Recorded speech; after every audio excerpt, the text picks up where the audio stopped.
because I put him in the friend zone for months, where he stayed dry, crusty, gasping for air, thirsty, man. And he still stayed. Exactly. Don't play with me, bitch. I know who the fuck I am. You'd have been single telling the whole world that you put me in the friend zone. Don't use me to boost your ego. I don't care how long we've been in a relationship for. The moment you pull that camera out and you start trying to put me down to boost your ego, relationship over with. Or I'll around and say some shit that'll make you look crazy.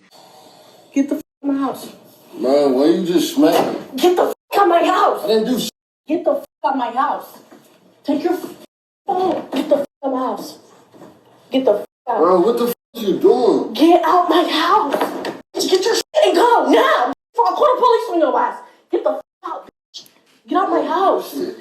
Fellas, if you over there staying with her, stop cheating. There is no way that you shacking up with your girl in her house where she's paying the rent and you cheating. How does that work? I'm not saying you should be cheating in general, but bro, you homeless. Get out my house. I'm not playing with you. Why the fuck did you just smack me in my face? Get the out my house. Get out my house. It's 527. Get out my house. Why would you smack me? Get out my house, man. Get out my house. You just smack me. Get the out my house, bitch. Get out my house. Why would you just smack me? I swear to God, I will kill you in this. Get the out my house. Bro, why is you... Get your up. Get the out. What is you doing a month for? Get your and go. Get your and go. Take your blanket. Get the out of my house. She said, take your blanket, Get the bro. out of my house, bitch. Bro, stop trying to... Get out my house.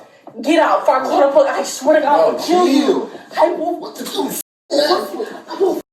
The last thing you want to hear is a young lady kicking you out her house. I remember a girl kicked me out her car, dog, for a misunderstanding at that. I remember how I felt. To be honest with you, I don't think I ever forgave her for that. We were cool, bro. She was finna give me a ride home. I'm coming from work. It's me, her, and her boyfriend. What's up? You coming? And then she just kicked me out her car. I never forgave her for that. Who kicked you out the car? I don't want to say no names, but... You saw your best friend from college?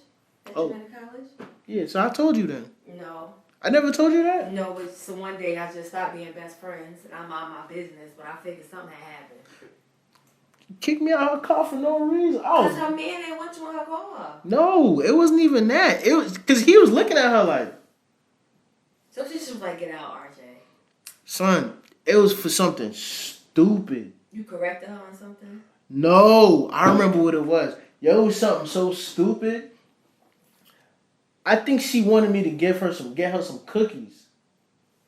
And I got the cookies, right? But I forgot it at work. Like I forgot it on on the back table or something like that. Yeah. So then, you know what I'm saying? She's giving me the ride home. And then she's like, oh, you got the cookies? Da, da, da, da. I'm like, oh, shit, I forgot it. Da, da. She's like, bro, get out of my car. Get out of my fucking car. I'm like, yo, what? She gonna throw you out the car for the cookies. Bro, she kicked me out the car over them cookies, though. Yeah.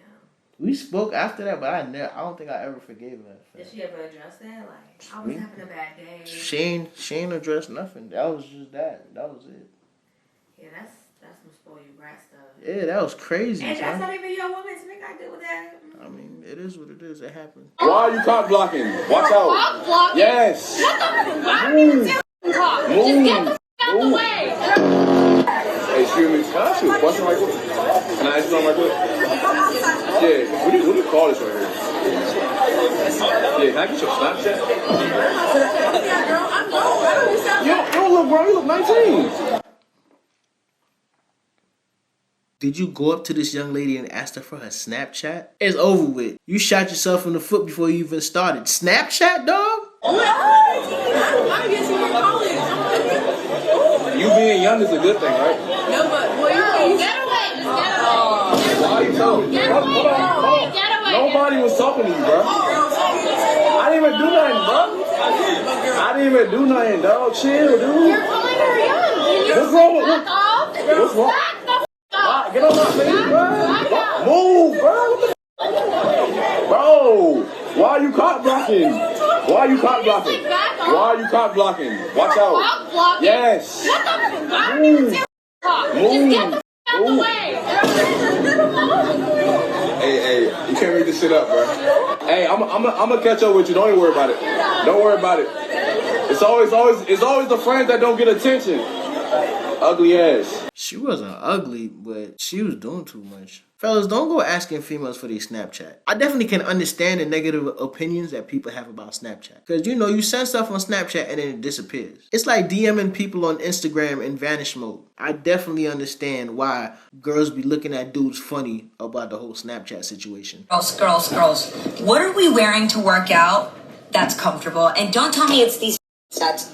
This is not comfortable. I don't like it. I don't like it at all. I wear the same outfit every time I go running because I've got it down to a T. It's these Gymshark loose shorts, whatever. When it comes to working out, I want a uniform. I don't want to worry about my camel toe. I don't want to worry about my nipples. I don't want to worry about anything. I don't want to worry about a damn thing. I want to have full range of motion. But God forbid I want to look a little cute, right? So what are we wearing? If you're like me, what are we wearing? My favorite combo right now is like a t-shirt that goes to about here, you know, so I don't have to, it covers the poussoir. But, I've never heard yeah, that. what are we wearing? I don't wear underwear with my shorts and I want to breathe and I don't mind if it's a little tight, but just let it go now. What you wear to the gym, fellas? Do you have a uniform or you just throw whatever is available? Am I bad for this? I have recently started back going to the gym. You know, I got a bet going. I bet one of my boys that I was going to have a six-pack before the summertime. Yes, I definitely did that. I just throw whatever is available, bro. I do think maybe I need a uniform, you know what I'm saying? Start going in there looking fly. But even down to shoes, like sometimes I'll throw my pair of shoes that got some holes in it. Like I really don't be caring. If there was ever a World War III and I had to be drafted back into the Navy, I really couldn't do it because I'm too stupid and dumb. And let me give you an example of this. When I was in the Navy in 2010, we were told to buff and wax the floors, but we were up all day because of the fact that we weren't bosun's mates. So none of us knew how to wax and buff the floors with the little machine they gave us. And once it came 10:30 p.m., I pretty much was like, okay, I'm not going to stick around with you losers. And I went in my rack and I went to bed. Well, Chief came in and he told me to get out of bed and get in my dress blues. So I got out of bed, I got in my dress blues, and I met him on deck. And he was like, did I say dress blues? I told you to get in your peanut butters, stupid. So I went and got in my peanut butters. And when I came back, he said, didn't I tell you to get in your digis? I said, oh, I could have sworn you said peanut butters. But I went back and I got in my digis. And I came back and he said, Key, are you done? I told you to get in your dress blues. So I went back, got in my dress blues, and I came back. And he was like, yeah, go on watch. So while I was on watch, he was making fun of me, talking crap. And he was like, yeah, black girls, they can never listen. It must be something about black people. And he kept making comments like that as I stood watch. Well, this watch went on from 10 p.m. that previous day to 2:30 then p.m. the next day. So everybody's pretty much feeling sorry for me. They were like, Key, it's going to be okay. It's going to be okay. But I was really irritated because I had my dress blues on and I had a wicked yeast infection. So I was really irritated. So then when he came back, he was like, oh, you're still on watch. You're still here. I guess you could go get something to eat. He was like, but before you do that, go get me a spoon. I was like, okay. So I got off watch and I went into the mess hall and I got him a spoon. But I was so dumb and stupid, I decided to go into the bathroom and itch my yeast infection with the spoon. And then I went back out and I went back into the mess hall. Well, he came in the mess hall and he was like, Key, what is your stupid ass doing in line? Didn't I tell you to give me a spoon? And I was like, oh, I was just about to get it. I have it here. He put his coffee cup out and I just stuck the spoon into his coffee cup and he walked away and he was like, oh, it's like she doesn't have anything going on in her brain. And that's why I can't go back into the Navy. I really have nothing going on in my brain at all.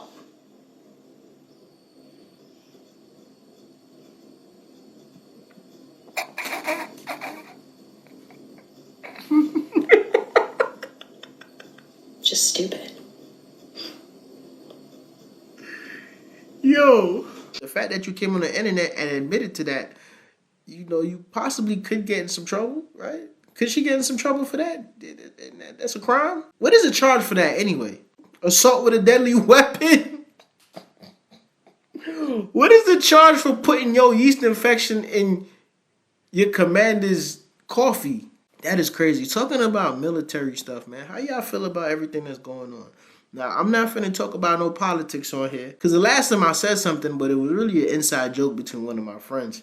And y'all took it the wrong way. So, me and politics, I ain't discussing politics on here with y'all. I ain't worried though, bro. Because there's a lot of things going on right now. And I feel as though we poking the beehive a little bit. I just hope no bees come out. What's going on, y'all? I'm not really one for resolutions or nothing like that. But I do have one. that I'm going to be leading with a lot more vulnerability and openness in my work, in my life, whether it's here on the internet, all my platforms and shit, or if it's on that stage, And in order to do that, I got to really do that. So I wanted to address something that's kind of this, I guess, been around for a long time, about 4 or 5 years now, and but I've never addressed it.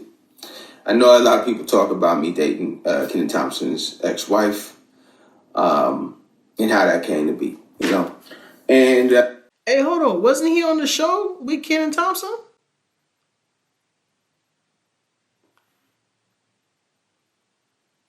Cause you dating your man's ex-wife? I'm gonna refrain from judging right now, but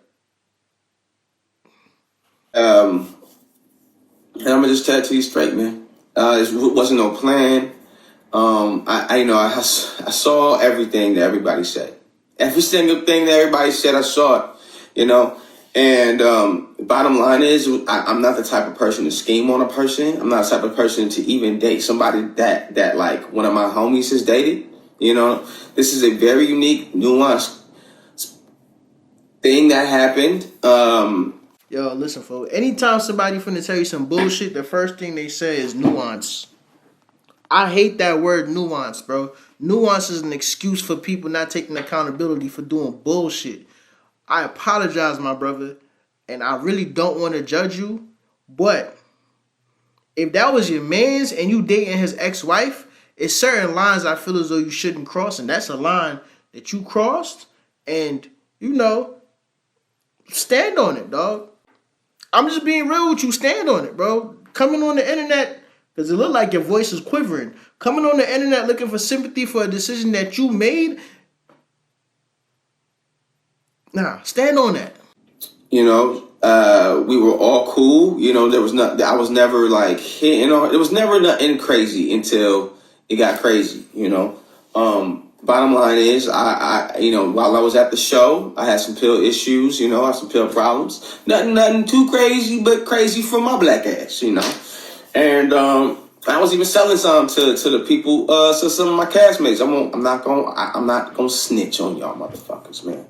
But it was really funny to me that like I would be around on this shit, and people would talk shit about it and talk shit about me, and I would hear them because some of that Adderall shit got you fucking superhearing and shit, but wouldn't like help me. I would have panic attacks, wouldn't like be concerned about me or nothing, just would talk shit. And it was crazy how somebody would watch you destroy yourself. This lady was the only one to call me on my shit, help me with my shit. She helped me with my therapy journey, and she told me things about her life that made me look at a lot of people involved in it differently, and in that time we fell in love, man, and I felt bad from the start. It's always felt like an emotional double-edged sword for me because I really love everything me and Kenan did, bro. I really appreciated every piece of work that we put together. I think that we were a great team, and I hate doing something to somebody that I know would hurt them. No matter who they are, no matter what they've done, that's just not how I'm built. Like I'm not built like that. I'm a player for this shit at all, But I did choose love, and that's what this story is. And it made me look terrible. It made me look terrible to people that I love, and a lot of my fans. So I didn't know how to do this without doing this. I'm in therapy, nigga. So like, ever since I figured out that I'm more sad than angry, all my anger issues have turned into tears, nigga. Like it's crazy, bro. But to all the fans I disappointed, you know what I mean? Like, just know this was not something, I don't feel like a pimp. I don't feel cool about this at all, besides the fact that I found someone that makes me feel like I didn't even know what love was for real. And I just felt like I couldn't miss out on it. And love is not sensical. And me and him talked about it. And I'm not going to say, and we were cool and we continued to work for a year after we talked about it, and I remember it specifically being said, you know what, let's just keep this shit under wraps. And as soon as everybody found out, shit changed. But look, listen, this is the type of thing that, and you can have a conversation with a nigga about that shit, but she can switch it on a dime. You know what I'm saying? Like, because this is so serious. And now that I'm in that kind of love, I understand, you know?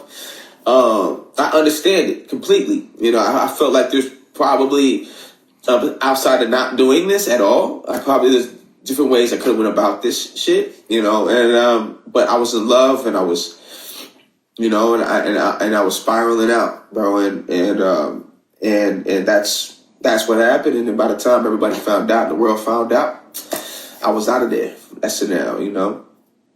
And so when I got punched in the face, which we will have jokes about that for sure at the show. Yo, hold on, folks. This shit is none of our business. I want to throw that out there. It's not my business. It's not your business. But since you put it on the internet, you know people are going to have an opinion. So here's my opinion. There are lines that you should not cross, no matter how tempting those lines are. Because do they have kids? They probably have kids. You probably used to meet his kids and all that. I don't know, folks. But like, two ways you can look at this. You can look at this and say that you chose love, or you could look at this and say you chose yourself. You chose yourself. Now, I don't know if choosing love is choosing yourself, but stand on it. Don't come on the internet and cry about it. Don't come on the internet trying to get sympathy, because a lot of people are not going to understand it. Me personally, I don't understand it. I'm not built like that. I've been in situations with people who I went to high school with. I've been around their girlfriends. Or I've had situations where I probably could have knocked their girlfriends down, their ex-girlfriends down. And I was like, oh, nah, I can't even do that. I can't even do that. If I knew you while you and this girl were together and we have some type of relationship, there is no way I can cross the line. Even if y'all broke up, I just can't cross that line. But it's not about me. I guess what I'm saying is, dog, stand on your decision. Stand on your decision. Because coming on the internet looking for sympathy, some people might say, I commend you, I'm proud of you, you know, it takes strength to do what you did. Oh, you're going to see that and you're going to be swooped. But it's going to take that one person who's going to come out and, yo, nah, nigga, you a scumbag.